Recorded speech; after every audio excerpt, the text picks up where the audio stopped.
Donc on est en bonne compagnie, hein, on est entre bons amis, on boit du vin, on est allongé, on discute et on fait une espèce de concours d'éloquence et chacun doit parler d'amour. Alors Pausanias, Éryximach, Agathon parlent successivement d'amour et puis Socrate prend la parole en disant, en feignant d'être intimidé, en disant comment je vais faire moi pour parler d'amour après de si beaux discours.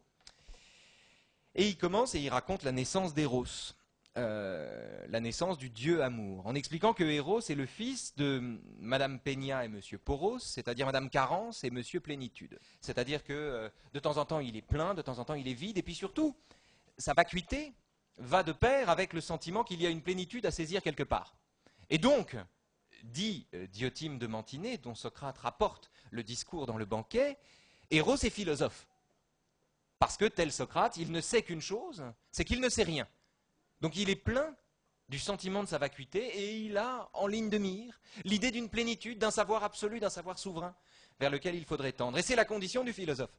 Donc le philosophe n'est pas un sage, c'est un amoureux de la sagesse. S'il était sage, il n'aurait pas besoin d'aimer la sagesse, il n'aurait pas besoin de la désirer. Et à la fin du banquet arrive Alcibiade, ivre-mort, qui voit Socrate dans les bras d'Agathon, très jaloux. Et Alcibiade dit à ce moment-là, décrit sa souffrance, sa douleur. Il dit, cet homme-là, Socrate, m'a mordu, je suis mordu comme par un mal de vipère, dit-il. Mais il faut prendre au sérieux la douleur d'Alcibiade. Alcibiade souffre, il souffre comme un amant trahi.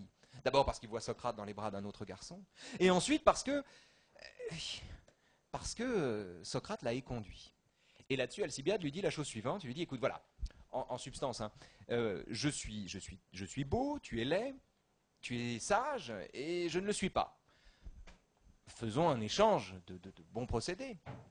Faisons l'amour. Un peu de ma beauté passera en toi, et un peu de ta sagesse passera en moi. Qu'en dis-tu, camarade? À quoi Socrate répond, écoute, si jamais tu avais raison, si j'étais sage, et toi non, et si tu étais beau, et moi non, je serais fou d'accepter un tel échange. Ce serait, dit Socrate, troquer du cuivre, de l'or contre du cuivre. Parce que ta beauté est périssable. Ma sagesse, elle, celle que tu m'attribues, ne l'est pas.